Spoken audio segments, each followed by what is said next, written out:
Welcome to the Oral History Podcast, featuring stories from the oral history website voicesofoklahoma.com, where Oklahomans have given generously of their time to tell their life stories for present-day listeners and for generations to come. Our entire collection is available on the website voicesofoklahoma.com. Subscribe to be notified of new Oklahoma oral history podcasts. Here's another interesting storyteller from voicesofoklahoma.com. Adopted as an infant in Norway and brought home to Tulsa, Jon Stuart was educated in Tulsa and at the Culver Military Academy, the University of Oklahoma, and the University of Tulsa. As chairman of the board and chief executive officer of First Stuart Corporation, Jon is continuing in the family business. He also is the managing partner of Jon R. Stuart Interests, LLC, with a primary focus on energy, and is a trustee for the Stuart Family Foundation. Appointed by His Royal Highness King Harold VI of Norway, Stuart serves as the Royal Norwegian Consul for Oklahoma, Kansas, Missouri, and Arkansas. He served on the City of Tulsa-Rogers County Port Authority Board for more than 25 years, including 5 years as chairman. The Port of Catoosa's Maritime Park is named for him. He has served on the Gilcrease Museum National Advisory Board and Philbrook Museum of Art, and served 2 terms on the University of Oklahoma's Board of Regents. Jon is a 4th-generation inductee into the Oklahoma Hall of Fame, following his great-grandfather Charles B. Stuart, inducted in 1933, his grandfather W.G. Skelly, inducted in 1939, and his father Harold C. Stuart, inducted in 1983. Listen to Jon talk about his friendship with the King of Norway, meeting J. Paul Getty, and Jon's famous heritage on the podcast and oral history website, voicesofoklahoma.com. My name is Jon Erling, and today's date is December 9th, 2021. So, Jon, would you state your full name, please? Jon Rolfe Stuart. And your date of birth? August 8th, 1948. Making your present age? 73. And where are we recording this interview? At my office at First Stuart Corporation. And where were you born? Oslo, Norway. I just have to interject here. My grandfather and grandmother came from Norway, both paternal and maternal. Oh, wow. Grandfather came from Norway in 1890. He was 43 years old. So how did you come from Norway? I was adopted as an infant, and my sister and I, matter of fact, we were both adopted as infants. All right, and we want to get into more of that. Okay. And you were born in Oslo, Norway. Correct. And Yes, happened to be that my family came from south of Bergen in Etna, Norway. So that's quite a ways from Oslo, but I've been there many, many times. I would imagine you've been to Norway many times yourself. Several times, lots of times. Right. Let's talk about your mother. Your mother's name. Joanne Skelly Stuart. And where was she born? She was born in Oklahoma City, I believe. And where did she grow up? She grew up in Tulsa. Okay. What was your mother like? Joan Skelly Stuart. What was her personality like? She was, she always wanted to be in the retail business. That was kind of her personality. She really liked it. She wanted to do it, and she did. She was a wonderful mother to me and my sister, and I was very fortunate to have wonderful parents. We did point out that your sister and you came from different parents, didn't Yes, you? Yeah, we're not related except through adoption. So then we point out that your mother was the daughter of what person? William G. Skelly. W.G. Skelly. He was an Yes. oil man. Correct. TU icon. Yes. We'll talk about that. I was reading she was described as petite, blonde, and blue-eyed. True. She wasn't a very tall lady, was she? No, she was not. And in school here, where did she go to school in Tulsa? Holland Hall, and she was in the 2nd graduating class of Holland Hall, and my grandfather was part of starting the school. Mr. Skelly? Yes. Right. Was she an artist of some sort? Did she study painting? She did, and she liked to paint, and I have a couple of her paintings at my house. Didn't she go to New York and study painting? Yeah, she did all the things you would do if you were a well-to-do young lady. And at that time period, you went to New York, you had your portrait painted, etc. Yeah. And the portrait is in the other office. Yeah. She got very involved in Tulsa city life. Like, Yes. Didn't she with Philbrook, and you can tell the Yes, others? and she was on the Cinderella Ball chairman and did all the things that you were supposed to do, or that she felt she was supposed to do in society, and tried to do her best to and then she had a retail store at La Marquis in Utica Square for many years, and that's what she really liked doing. So that was a gift shop, was it, of some Yes, sort? it was, and they sold jewelry and china and stuff like that. So she was very involved and probably worked it every day. She went there every day. She went there every day because she loved doing it. Yes. So then she died in 1994. Yes. I think I figured it out. You were then 46 years old. Mm-hmm. And then your father remarried. That's correct. And who did he marry? He married Frances Langford. And there's an Evinrude name in there as well. Yes, that was her first husband, was Ralph Evinrude, and Dad was her second husband. He died, and then that's when Dad married Frances, and I was the best man at the wedding. Tell me about that. Well, he's getting married in Florida. Yeah. We're down at her compound in her house. She had a big piece of property down in Florida. I'm at the wedding. I'm the best man, and I look out, and there's Bob and Dolores Hope. They're there. And I'm wondering why I'm up here, and he's down there. He must have said you did a great job, John. Of course he did, but that was a little unnerving. that was for very sure. unnerving, trust me. Well, Frances became known as the GI Nightingale. Yes. Because she entertained troops, toured with Yeah. Bob Hope. Yeah, I think she did 27 movies. Right.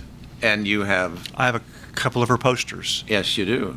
representing some movies that she did. She did one like I'm in the Mood for Love, Yes. Yankee Doodle Dandy with Yes. James Cagney. Yep. And she sang Chattanooga Choo Choo Mm-hmm. in the movie The Glenn Miller Story. Yes. We could go on and on about her. So then she comes into the family. What's your relationship with this famous actress? She was always very, very nice to me. I mean, she couldn't have been nicer. She could have put me on ignore, but she didn't. She welcomed me into her side of the family. She was just a pleasant person to me. I brought up Evinrude because people are going to wonder, was that of the outboard motor fame? Yes, it was. And it was, right. Yes. And I also I wondered if you were on it. Your father, Harold, and Frances had a 110-foot yacht, the Chanticleer. The Chanticleer, that was her recording. That was the name of her recording label. Oh. And that's how the name came up. And on the boat, they had a big glass mirror on the boat, and it had the bars of "I'm in the mood for love." Oh, really? It was written to her by Cole Porter. Yeah. So obviously you were on that yacht. Many times. Is Yes. that right? Yes. How fun. It is fun. I thought it was fun. Absolutely. So where did they use that boat? Was it? They would go up and down the river, and they also, Frances had a lease on an island in Canada for her lifetime because she was married to Ralph. And she gained that when he died, and they would go up there and spend 2 or 3 weeks. They'd go up the inland waterway on the Atlantic side. I mean, mostly coast work, and then they'd turn inward. And they would stay there for a couple of weeks, and then turn around and come back to Florida, to her home. And that's where it was docked then, Yes. in Florida. Yeah. Mm-hmm. What a marvelous experience it had to be. Oh, it's wonderful. Yeah. And then she died in 2005. She was 92. Mm-hmm. And then your father, Harold, died in Mhm. 2007, and he was 94. Yes. Okay. Now we're sitting here in a boardroom Mm-hmm. of your company, Yes. First Stuart Corporation. Corporation. Mm-hmm. And on the walls, we have some interesting pictures. Right over here is a picture of your great-grandfather. My great-grandfather, Judge C.B. Stuart. He was a judge back when? He was the first federal judge of Indian territory appointed by Grover Cleveland. Wow. I don't know the actual. I forgot the date. But No, it's but Oklahoma territory, we know when Yeah. that was. that was early. And then we go over here. Then my grandfather was Bill Skelly, W.G. Skelly. And then the next generation is my father, and then finally I'm the last picture on the wall. Yes, and all of you are in the Hall of Fame. All four of us, yes. Right. I'm very fortunate to be included in that group. We need to talk about Mr. Skelly. Okay. I'm sure he was addressed a lot as Mr. Skelly. He made a fortune in the oil business. Yes. And he founded Skelly Oil Company, which was one of the strongest independent producers of oil and gas in the United States. Interestingly enough, you can talk about this, he helped organize the International Petroleum Exposition. Yes, he did. And what was that about? Well, I was just a young child, obviously, but he was he really wanted to do something for Tulsa, and to get the vendors to come in here and show their wares. He thought that would be important, be kind of a focal point of the oil industry, and that's one of the things he did to get that started. He also loved the airport. He was one of the founders and signed the stud horse note for the Tulsa airport. He did, and Yes. but he continued to hold that position of we called it Expo Center, didn't we? Yes, sir. He held that position for the rest of his life. It was its peak at 1966 until 1979, and it's because of him it was here in our town. Exactly. So then the aviation industry. Now he wasn't a pilot himself. No, he was not. And didn't he purchase an aircraft company? Yeah, he did Spartan Aviation. That was his. He owned it at one time, and then he purchased the Mid-Continent Aircraft Company, which had a manufacturing plant, Yes. and he reorganized it under Spartan Aircraft Yes. Company. And then in 1928, he opened the Spartan School of Aeronautics, True. which trained pilots and mechanics, and the school also sold Spartan aircraft. So then he sold the manufacturing plant to J. Paul Getty, correct. and then Skelly retained ownership of the school. So that's a quick there. But then tell us about, in 1927, you talked about the stud horse note. Tell us what that was about. Well, they wanted to build, Bill Skelly wanted to build, and he had a lot of supporters in Tulsa, wanted to build an airport in Tulsa because there wasn't one. And they all had to get together and raise enough money to build the airport, but they had to sign the note personally to pay for it. And he was one of the people that did, and the rest is at the Tulsa International Airport. Right today, right. Exactly. They put up $172,000 and they bought 390 acres of land, and that's how that got started. And Yes. then they named it the Tulsa Municipal Airport. And then he put it under the supervision of the Tulsa Park Board at first. And now, I'm sure he did, whatever. right. But then we move along. That's Yeah. not the end of Bill Skelly. No. He bought radio station KVOO. Tell us about how he got into broadcasting. Well, he had a friend of his that owned the station at the time, and he was not doing well. So he would come to my grandfather and ask that, would you loan me enough money to make payroll? He said yes, he would. So he did. 2 weeks later, they came back and said, I'm still having a little trouble here. Could you mind helping me making payroll? And he did it the second time. And the third time he came back and said, I'm still having a problem. He said, look, if I'm making payroll, I might as well own the station. That's how he ended up buying the station. KVOO. Yes. Voice. 1170. Yes, Voice of Oklahoma. But then there was another radio station, the University of Tulsa's radio station. KWGS, which he bought to enhance the University of Tulsa. KWGS, William Grove Skelly, Exactly. named in his honor. Yes, sir. Then he got into television as well, didn't he? Yes. They own the NBC affiliate, Channel 2. And he, along with his friend, Senator Robert Kerr, Mr. Skelly was a Republican, Senator Kerr, a Democrat, Yes. and the two of them founded Channel 2, what we know today as Yes. KJRH. And then I should point out that Senator Kerr was a founder of KRMG, Kerr McGee, he along with Dean McGee. So Senator Kerr, that became his radio station. These others, he was in partnership with Mr. Skelly. The Skelly name is embedded in our town. I think so, with the Skelly bypass and the Skelly Junior High and the Right. et cetera, et cetera, et cetera. And the Skelly Mansion at Yes, 21st and Madison. Madison. Mm-hmm. And so for people who just didn't know what Skelly was, I just want them to know that this came from this very powerful man. And by the way, there's even a name in Texas, Skellytown, Texas, Yes. named for Yes, him. yes. Matter of fact, when I was growing up, we would move from our house to the Skelly Mansion right before Christmas for 2 or 3 days, and then they would have Santa Claus show up, and all of us grandkids were there, and we thought it was great. We go downstairs and have a big tree, and my grandfather and grandmother were there, and this is really very much a family deal. Oh, yes. So you have great memories when you drive by that house. You said move to No, yeah, we would actually leave our house and move to the Skelly Mansion. We had a bedroom for us. Oh, And they had my mother, dad had a place, and we just lived in the mansion for about a week. and it was still owned by... Bill Skelly, yes. Do you have any remembrance of him at all? Not very much, because I was Yeah. obviously very Right. very young. I think I figured you were probably 9 years old when he died. I didn't know if... Well, that's a nice memory of the Skelly Mansion. So everybody should know now where the Skelly name comes from. So then we come to your father, and his name was... Harold C. Stuart, Harold Cutliff Stuart. And where was he born? I believe he was born in Oklahoma City. And I think in 1930 he was born on the 4th of July. Yes, 4th of July.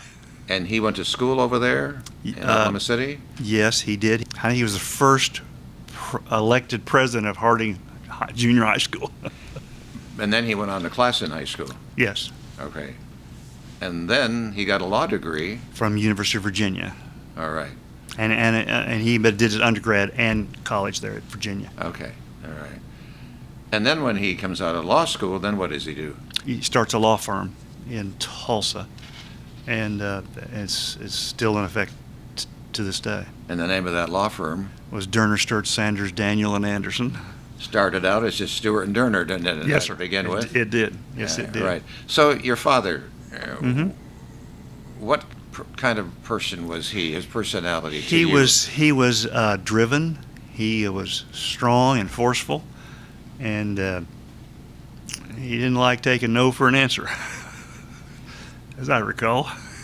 Was he?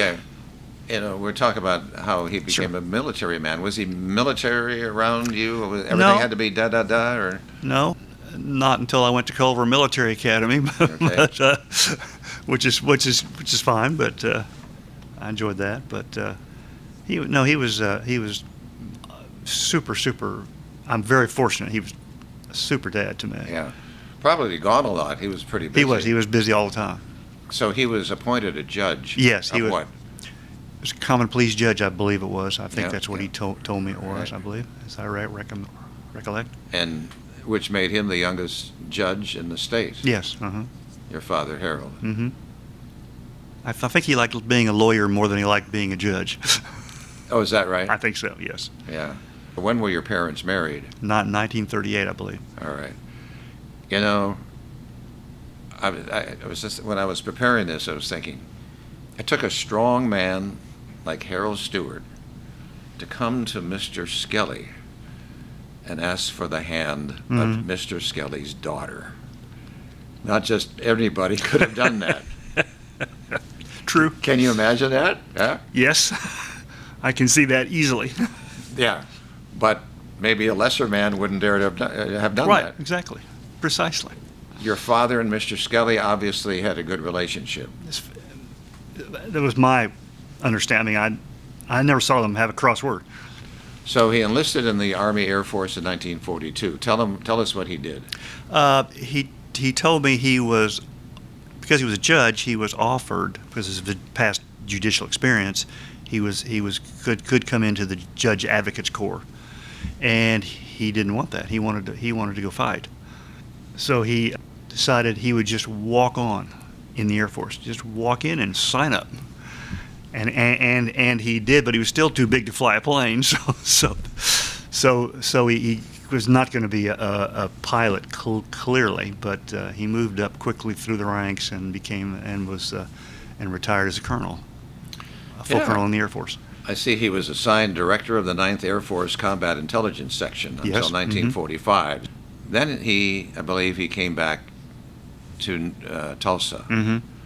But then he was asked to go to Norway on a secret mission to save that country's Yes. royal family. Yeah, he did, and that he became very close friends with the then King of Norway, who had been King Olaf. It was to protect the royal family in the Yes. event of the Russian invasion. Yes, And that was the assignment he was given. yes, So he loved Norway, obviously. very much so. He wanted to take people home from Norway, didn't he? That was he and my mother decided that they wanted to have 2 Norwegian kids. That was their goal. And they never had biological children. No, for some reason they couldn't have kids. Okay. So do you know the story then? How they found you and your sister Randy? They got a hold of Dad's friend, the King, and they said, we want you to do us a favor. I did you a favor when I was in Norway. I want you to do me a favor now, and I want to adopt 2 Norwegian children. And the King said, absolutely. I probably remember that forever. His friend, the King. They were friends, and And in that moment, yes, your life was changed. I'd have to say apparently. Right. And so you were obviously an infant then. Oh, I was. Yeah, I was. I think I was this. My sister was the youngest person ever to fly across the ocean at that time, and I was on a boat. So, Oh, you came by boat. yeah, And because you're- that was the way you did it back then. And then my sister somehow or other got a flight because we came from, like I said, from Norway, but at a little bit different times. Okay. Oh, really? Not at the same time. Not the exact same time, But you're about the same age, aren't you? roughly. Yeah, we're 6 months apart. Okay, so when she was adopted, she may have been a year old or 2 years or something. Maybe, you know? Yeah, was she? Yeah, I think she was like 7 months old, and I was a little younger. But I came along a little bit later date. Right. Have you tried to trace your biological parents? I have not. I'm not searching. Haven't tried. Randy, either? I don't believe she's never. We had great parents. We're not. No. And suffice to say that you were born in Oslo, and that's all Right. the information you needed, Right. right? I was adopted. My 2 kids are adopted. Okay. So I have no. I understand the adoption and the process and how Yeah. hard it is. I think I get that angle pretty well. Yeah. Your 2 children, and their names are? Susan and Melissa. Okay. When you were growing up, you wonder about, well, who are my real parents? And Just a very little bit. I mean, it'd be nice to know, but I'm not one of these people that are. I'm not one of the adopted kids that are searching. Right. President Harry Truman appointed your father Assistant Secretary of the Air Force. Yes.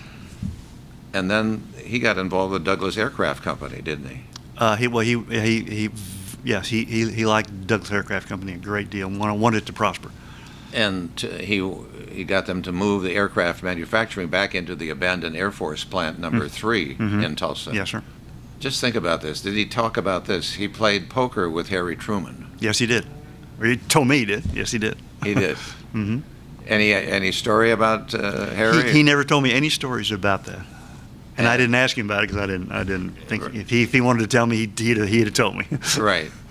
And then he was of counsel to several generals, George Patton, Dwight Eisenhower, Omer Bradley. This is the man He knew all these folks and knew them well. who to you was just Dad, right? Exactly. Is that what you called him, Dad? Yes. Or Dad? Right. And then he practiced law in Washington, D.C., True.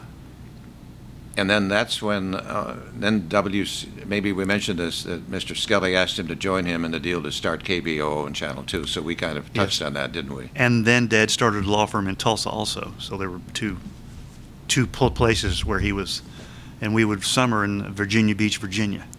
Why there? We had a house on oceanfront. All right, makes sense, doesn't it? Yes. So your father ran the TV station he got involved in running it. Well, didn't he had a professional manager, but he was the boss. When he settled into Tulsa, he got involved in all things outdoors, All things. like American Wildlife Federation. Yes, Big Lake Club, all the various. He's a duck hunter extraordinaire, and he went hunting in Canada quite a bit. Dove shooting in Texas. I mean, he was a hunter and spent a lot of time in his spare time. I would say he would be hunting. Nature Works. He loved that too. Man, he worked for a long time in the law firm, didn't he? Yes. Even he was 80 years old, and then until he was 92. Did he make a hunter out of you? No. No. I was tired of going on those cold hunting days. Oh, so As a young kid, I'm not doing this anymore. So he did take you hunting. Yes. Oh yeah. At Big Lake, and I said I'd get there and I'd be in this blind, it's cold as heck, and I'd say, Dad, isn't it time to go in? And he'd look at his watch. There's a flight of ducks coming in at 8 o'clock. Oh, really? Okay. Whatever. So how old were you when you said, Dad, I'm not going to go on anymore? No, I never told him I would never go again, but I just kind of slowed down going. I always had something else to do. Right. It was cold. You know, some people think, well, you didn't grow up in Norway, but some people think if you're from Norway or I'm from North Dakota that we're supposed to be used to the cold, and we're not. I don't think so. And I'm not. I'm not either. I'm not. My grandson, who's 13, his name is Lars, and he doesn't wear a jacket in the wintertime. He says, I don't get cold because I'm Norwegian, he says. Wow. Congratulations. Right. Right. So then Yes. he continues to work with you through Yes. this company. Yes. And tell us the setting up about all that. And what is it? First Stuart Corporation. Yes, we're in the investment business, the banking business. We had a lot of different things going on. I've been on lots of different bank boards, and because of positions that we owned in the banks. Dad had two brothers. One brother was a doctor, Royal Stuart, and Charles B. Stuart was his other brother, and Chuck was a banker. So they had a lawyer, banker, doctor, the three brothers. And were they in Tulsa? Royal was, the doctor was, and Dad was, but Chuck lived in Oklahoma City. Okay. And was at Fidelity Bank. And I took his place on the board because of our share positions. And I remember I had to meet with Dean McGee to get it approved. Oh. And he met me and he liked me. It was the day Ronald Reagan was elected president of the United States. How about that? So your father and his two brothers, your uncles. Yes. Were they close? Were they back and forth? They were close. They really were. How about Christmas holidays? Tell us about a favorite Christmas time and families that would get together and who would be there. Christmas time was really more of a family get together, just our family. Immediate. Yeah, we had cousins and nephews over, but it was that from time to time, and it was mostly around the family unit. Was there ever like big family reunions or anything like that? No. Yeah. I've never been to a family reunion. Established in 1961 by Harold and Joanne Stuart, the Harold Stuart College of Engineering and Natural Sciences Fund supports the general budget and operations for the College of Engineering and Natural Sciences at the University of Tulsa. That's correct. You got to be proud of that. Yes, and that I am. still is an ongoing thing. Yes, right it is. now. Yes, sir. My sister was on the board of trustees at the University of Tulsa, and I was on the board of regents at the University of Oklahoma, so we kind of covered the state. Your sister Randy, right? mhm. And what's her name now? Rondi Whiteman. She married Fred Whiteman, who just recently passed away, Okay. unfortunately. All right. And she was involved with the Gilcrease Museum, and Yes. and so have you been. Absolutely, yes. And still are, aren't you? Yes, to we're this- very fond of the museum. In fact, you told me before the interview you're donating. Tell us what you're donating to the museum. I've got a collection of American Indian pipe bags from the 1700s, 1800s, and I'm going to give the entire collection. My wife and I are giving the entire collection to Gilcrease. They have 30 pipe bags, and I've got 31 pipe bags, so All right, it would be interesting then to know, what is a pipe bag? A pipe bag is what in the early days, the Indians would smoke the peace pipe, and they would keep the pipe in the pipe bag and the stem would be outside the pipe bag, and that's the way they transport it because it was important to them. And where would you obtain these? Collect them? Where would you? Collect them? There's a market for it. It's in Santa Fe and New York. They have auctions of this kind of material. And were you a collector of other Native American items? yes, Like what? war shirts. How about headdresses? Did you ever obtain any of those? Yeah. Yes. All kind of stuff. American Indian. I'm very fond of the American Indian movement, and I think I understand it, and I'm sympathetic to it. Yeah. Why do you think you were drawn to that? I don't know. Probably through Gilcrease. Okay. Right. It makes some sense. When I've gone out there and I see those Indian headdresses, I just stand there and marvel at them. Do you have one in your home? Mm. You're a collector of art too, aren't you? Yes, the California Post-Impressionists and the early Western material, sometimes referred to as the Taos Founders. Probably got that love from my mother. How's that? Well, she was an artist. Okay. She liked it, and I've got some paintings of hers hanging at my house. And Yeah. She was always an art person. Did you try to be an artist yourself? No, I don't have any talent. Let's then zero in more on Jon Stuart. You. Okay. You were born in 1948. Tell us about your education, the first school you went to. Oh, I went. My first school that I remember was in Washington D.C. where we lived.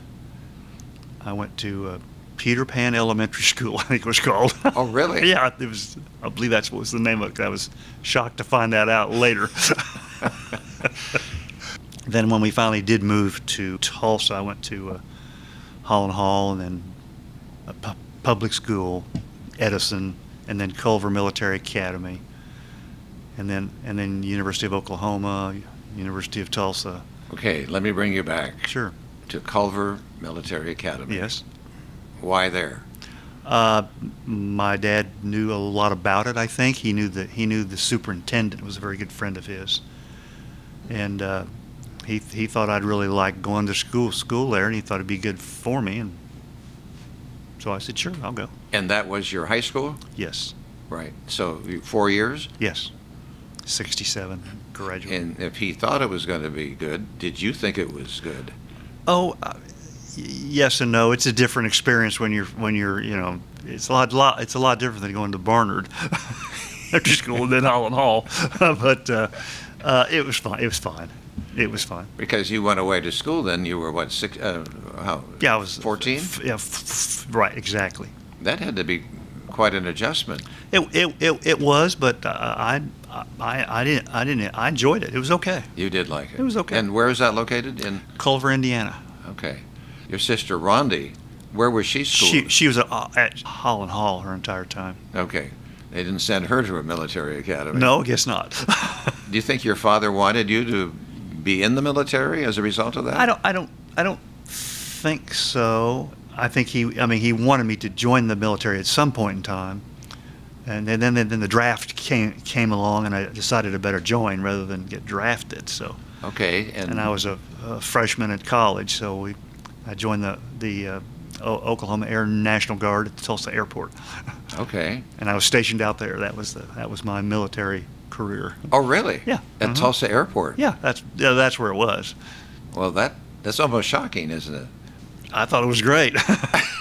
So what year would that have been? Oh, this was like I think I joined in like 72 or something like that. I mean, whenever the draft was, I forget the actual. The Vietnam War. The Vietnam War was was right along there someplace. Yeah. Right. Yeah. So rather than be drafted, I said I better join something.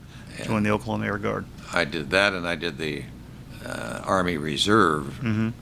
I always tell people I dodged the draft. So did you, but people say, "Oh, you didn't dodge the draft. You joined something." I was on the Oklahoma Air National Guard. My dad, I told him what I was thinking about, and he said, "That's a great idea. I'll call the head of the National Guard of the United States, General Wimpy Wilson, and I'll tell him I got him a new recruit. And he did. So what did you do? How many years were you on 6 duty? years. Yeah, you have to do a 6-year term. Yes, You sign up for it. And but there was only 2 years of active duty? no. It's reserve, that's yes, right. It's 6 months of active. 6 months, right. Active duty, yeah. And you'd perform that out. And you're stationed at the airport. Yeah. Right. And then you had summer camps and all. Yeah, 2-week camp every year. And then you meet once a month. It's the same thing I Right, did. exactly. It's the very Precisely. same thing. Right. All right. Well, then you've been back and forth to Norway many times. Mm-hmm. You have a special title that goes back to Norway. Tell us about that. I'm the consul of Norway, as appointed by His Majesty the King of Norway, and I've been back to Norway, and my wife and I went back and had some private time with the King. Really? Which is very nice. Yeah. So that would have been when? Oh gosh, that was probably 6 years ago or Okay. something. All right. Like So that. what does that mean, the consul? That means I'm representing Norway officially for the 4 states: Oklahoma, Kansas, Missouri, and Arkansas. I report to the Consul General in Houston, and I'm the official representative of the country of Norway. So are you called upon occasionally for any? Occasionally to help someone or help somebody, or most of the time the problems here are a Norwegian national comes to Oklahoma, gets injured at work or injured someplace, goes to the hospital, and it tells them, "Oh, Norway's going to take care of this," and then they get slowed way. You can appreciate the problem there, and I end up writing a letter explaining that Norway will take care of this, but it has to be. There's a procedure, and it's very strict, but it's very fair, and the bill will be paid by the country of Norway. And let's talk about that a little bit. So it's somebody who came from Norway and he's living here, not permanently. Right. He may just be. He may, or he might be his wife's a Norwegian national, perhaps. I mean, I've given a test to make sure that, like they said, that the child is Norwegian. So I would give the saliva test and put it in a FedEx envelope and send it to Norway. Oh. And they would process it and make sure it was a Norwegian child, because you're born to dead health care. So no matter where you are in the world then, and you need health care, You have a liaison from Norway in every state in the United States. and the country of Norway will pay St. Francis Hospital bill. Exactly, if you're a Norwegian national. Right. Now, tell us then about their health care program. What does that entail? And maybe the percentage of a person's salary goes to the government, and what can they keep for themselves? It is hugely expensive to live in Norway. The prices are high. It's a high tax place. I think the United States has high taxes. Norway has higher taxes, but they're also very much. They do a lot of help to their Norwegian nationals. It's a good system, I think. What percentage do you think of a person's check goes to the government? Like 30 or something. Okay. I think it's a little smaller than that. I remember when my wife Margaret and I were there, we ended up talking to a national, and he told us about this, and he had no problem with the government taking as much as they wanted because he was being taken care of. Sure. And he liked that. It's born to dead healthcare. Right. Wow. We didn't establish your wife's name. She was Mildred Diane Lindsay, and she goes by Dee Dee. And how did you two meet? We met at the University of Oklahoma when I was a freshman and a brand new member of the Phi Gamma Delta fraternity, and she was a Kappa Kappa Gamma. I think I had known her, or just passingly knew her, when we were both together at Holland Hall. I didn't know her well. I just kind of sort of remember her. I think the bus picked us up on the same route going to school. But so we've known each other a long time. And my 2 girls they both went to through Holland Hall and then went to OU.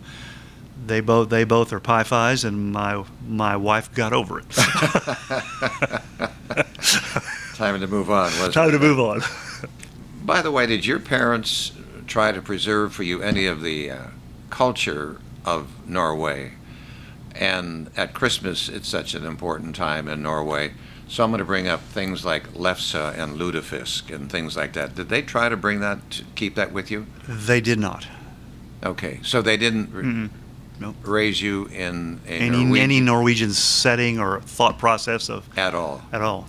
Okay, so what you learned then about it, Mhm. because these terms are familiar to you, lefse Yes, and lutefisk, I know what that is. Yes. right? You learned from your travels back to Norway, or- And being part of the Norwegian government, yes, and through my friendship with the consul general, etc., and my time with and my wife and I, like I said, have been back to Norway and spent time with His Majesty the King, and he was very nice to us, extremely nice to us. right? Norway right now is a very wealthy nation, isn't it? Because of the Offshore. Mhm. offshore drilling. There's Yes. always that tension between Sweden and Norway. That's probably been diminished a little bit. Has it? Yes, it has. May 17th is Setnamai Day, Yeah, I think that's correct. Yes. right? And that's Yes. when the Norwegians got their freedom, separated from Sweden. Mm-hmm. And so May 17th is always a big day. And I still remember to this day, that's what they call Setnamai Day. Huh. I've heard the name, but I never really paid much attention to it. But Right. But I know that there's some interesting things between Sweden and Norway that And so probably then- best left unsaid. Well, then I'm going to say this. We've always heard it said that 10,000 Swedes ran through the weeds chasing one Norwegian. Well said. Well said, John. Okay, I got to get us back on track here. Yep. Again. Your grandfather, Yes. Mr. Skelly, Mm-hmm. and your father, Mr. Stuart, I call them. Mhm. There was a point in time where they were just dad in your house, but there was a time when you realized, wait a minute, they're bigger than life out there in the real world. Did that settle into you at some time, and you understand that? I'll tell you exactly when it's settled in. I was I forget how old I was. I was pretty young, and my sister and I, and my mother and dad all went to Europe, and we were in London, and my dad says, "Well, John," he said, "Good news. We're gonna get in a car and we're gonna go have lunch with J. Paul Getty." And I said, "Well, who's that?" He said, "Well, he's the world's wealthiest man." I went, "Oh, well, that'll be fun." And we did. We got in the car, and we had a driver that drove us up to J. Paul Getty's home, and we had lunch with J. Paul Getty and his son George. And it was a very pleasant evening, very, very, very, very pleasant lunchtime. When we got to the house and rang the doorbell, it's a great big house. It's 444 years old at the time. In London now. Outside London, north Okay. of London. We got to the house, rang the doorbell. J. Paul Getty comes front door, sees Harold, because they're old friends. He said, "Why don't you meet my kids?" And he said, "Harold, I want you to come meet my lawyer." I said, "Okay." So we all first thing we did, we walk right through the house, go right to the back door, and here's this beautiful young babe in a bikini. And, he did it for shock value, but she was a lawyer. And I was just, what is going on here? How old are you, think you? Oh, I was like 12. I'm just, whoa. Yes. I got to pay more attention here. And so then it began to dawn on Yeah, I you. began to dawn right then. I never heard J. Paul Getty. I knew who he was. I had no idea who he was till then. And then afterward, you knew, of course. Oh, Yeah. what a Yeah. fun experience. You have any more memories of that experience with Mr. Getty? He was very nice. He and my father got along great. His son was there, George, I think. Dad, as you know, went on to be on the board of Getty Oil Company, Skelly Oil Company, and then Getty Oil Company. There was a good connection there, I think. And Well, Spartan Air School, we pointed out Mhm. that Yes. it was a J. Paul Getty, became his, and Mhm. so he went back to your grandfather as well, didn't he, I think so. Mm-hmm. with that? Mm-hmm. And that's when J. Paul Getty lived. He lived in Tulsa for a while. Yeah, quite a while, yeah. and lived at the Mayo Hotel. He also had a house over on over where Yorktown and Victor come together. Oh, really? Mm-hmm. Do you remember meeting any other famous people as you were 12, 14 years old? I was told they were famous. I wouldn't know. I was just a kid, but Yeah. they did a lot of things. Entertained a lot. Your parents? Yes, my mother loved doing that. My dad was enjoying it. They were good hosts and hostesses. I think so. Suppose, I think so. both in Washington and here in Tulsa. Yes. Mm-hmm.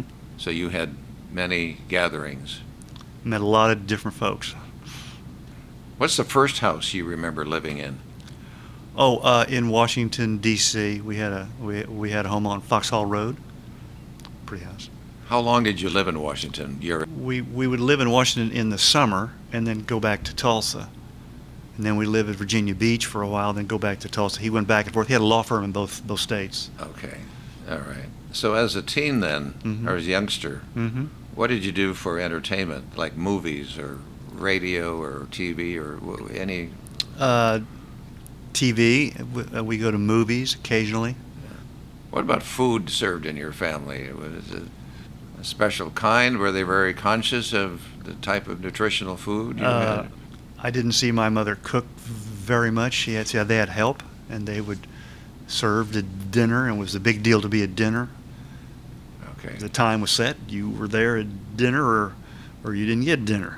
And you cleaned up, probably had to dress maybe for dinner? A little bit, not But tie, but it was important. Yeah, that you had- we looked. You were supposed to look the part at dinner. at dinner. And- It's important to them. And taught good table manners. Then. I would think that's where I got my manners from. I would think. Remember any favorite songs and music as you were growing up? No. First car you may remember? I remember that. It was a 1964 Pontiac GTO Yorktown Blue. But other than that, I could barely remember. Was that your car? Yes. So tell us, First Stuart Corporation is a family investment company. Yes, it is. And you are managing partner of Jon R. Stuart Interests. Interest LLC, that's an oil and gas company. Oil and gas. I keep that separate for insurance. What part of the issues. business of oil and gas are you involved in? We have, my wife's the same way. She has a lot of mineral interests, which we're constantly leasing on, or we are not active in the rig business. We're not drilling ourselves, but we always enjoy when someone else drills on our property, mineral interests. I'm trying to trace, your wife has mineral interests. How did that come about? She was her family was from Wewoka, Oklahoma, and they lived down there for a long time, several generations. And then her dad was with Shell Oil, so it's Oh, really? Yeah. Well, the plot thickens. The plot thickens. Yes. Her dad, and what was his name? His name was James O. Lindsay. With Shell Oil. Yes, he was with Shell. So this is all married together. That's here, right. Wasn't it? Huh? That's right. So she retained and inherited then down through the years. Absolutely, and they lived in Wewoka, in Seminole area, and that's, as you know, that's a really good area for oil and gas exploration. And they've been there. They were like third generation people there, so they owned a lot of real estate. So Dee Dee, does she have brothers and sisters? Or? No, she was a single. So then everything came down to her, the mineral rights. Exactly. And now it's under Jon R. Stuart. Well, no, she has her oil and gas too. Oh, really? Yeah. And then you have the Stuart Family Foundation. Yes. And who heads that up? We have three trustees of the Stuart Family Foundation, and then there's the Commonwealth Foundation, which is my sister's. We do a lot of giving through those entities. That's what we should be doing. Yeah. We like to give back whenever we can. It's important to us. Did your father and mother teach you about giving back to the community? Yes, I think so. Mm-hmm. I would say that if maybe my grandfather followed his lead. Mr. Skelly. Yeah, you can see which he did. Yes. Oh, but In many ways. money and time. And He was one of the original people at Southern Hills Country Club when the club got started. My daughter Susan's a member of Southern Hills. That means we're fourth generation members of Southern Hills Country Club. That's kind of fun. Yes, it is. Mhm. Mr. Skelly's picture in this boardroom is the biggest picture in this boardroom. It's a great, what a man. Yeah, he was. Did we talk about where, did he come out of Pennsylvania? I think so. I believe so. Yeah, Yes, I think so. I believe so. Do you sense Mr. Skelly and your father, who were just bigger than life, Mhm. weren't they? Yes. To me, they were. Well, they were in our community. Mhm. And I was going to say, Mr. Skelly could probably be called really Mr. Tulsa for all he did. And you're pointing where? To that engraved silver tray calling him Mr. Oklahoma and Mr. Tulsa. Oh, is that true? Bill Skelly. Right. Oh, and there I see a microphone says KVOO. That's one of the original microphones from the early days of KVOO. I have that style microphone in my own home, but I don't have KVOO on it. How much can I pay you for that? It's not for sale. It's priceless. But thanks for asking. Yes. What a great piece of microphone to have. Yes. And remember, the station when it first started was KRFU, Kind Friends Remember Us. Okay. I didn't realize that. That was when Granddad bailed out the station because it was doing so poorly and ended up with the station because like I said, if he's going to make payroll, might as well own the station. And then he came up with the call letters, apparently. The voice of Oklahoma, yes. That came from Mr. Skelly. Right. Mm-hmm. Okay, well then, when I called him, the imprint that he made in this community is still felt. Absolutely. I think so. From Skelly Junior High to Right. Skelly Bypass to... Thoughts of your father and Mr. Skelly, every once in a while I've got to come through your head, It does. you know, I and guess- maybe you make decisions, you say, well, I wonder what they would do. Yeah, I've got to give some back here. We got to make sure this works. You have given in the community and a service to the Tulsa Rogers County Port Authority, the Port of Tulsa. Mm-hmm. Tell us about first going there.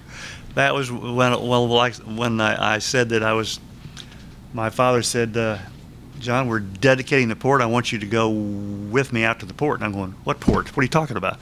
And he told me there was a port, and he told me how it worked and kind of explained it to me. And I went out there. I was just a little kid, and the president was there. And President Nixon. as you pointed out, Yeah.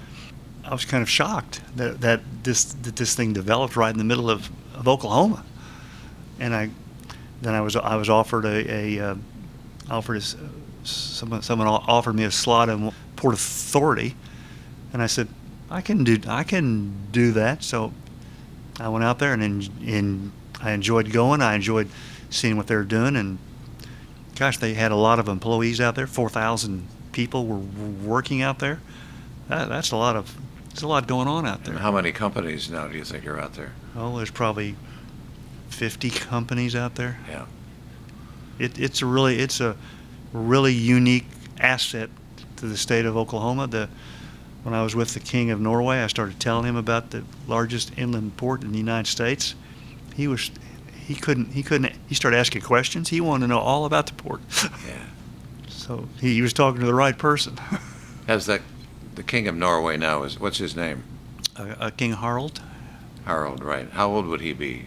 Harald would be, he would not be my age. He'd be younger, but probably 15 years younger. Okay. Has he made several trips to the United States?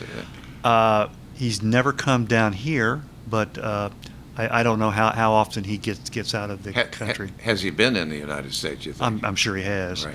The last time I was with him, he asked me, he said, John, my son is at, I think it was USC, and he said, I can't get him to come back. How can you help me get him to come back? And I'm going, I can't help you there. Maybe it had something to do with the weather. Maybe. University of Southern California. Yeah, maybe. I didn't. I just said that's a family thing, and it's out of my jurisdiction completely. Did he have other children, Harold? I believe so, but he was only talking about the one. he was trying to get some advice from us on how to get his kid back to Norway. And The sense I get that from the country of Norway that they're held in, the king and queen are held in high esteem. very high esteem. Well, when Dee Dee and I were with the king, Dee Dee said, "Would you mind if I get a picture of you and John together?"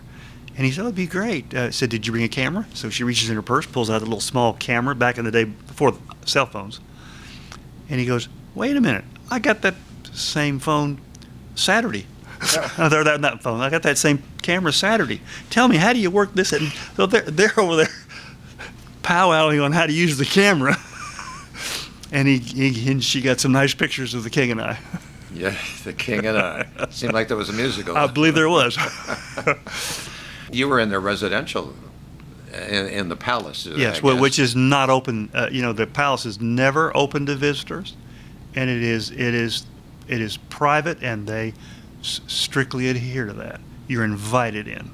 And period. And you were invited in. Yeah. Oh, yes. Because I was the consul, so right. I made arrangements, and I said, could I bring my wife? And I had it all arranged, and it's got to be beautiful. Beautiful doesn't quite say it. Is that right? It's stunning. Yeah. Yeah. But it is not open to the public whatsoever. They don't give tours like they do in England. They do in not. London. No, there's Queen no Elizabeth tours. and all that. It's private. Sorry, no tours. Thank you for asking. Was my experience. Right.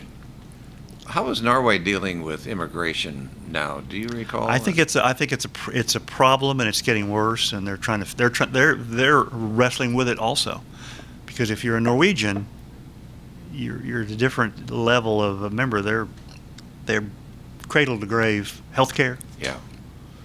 Like, they take care of their Norwegian folks.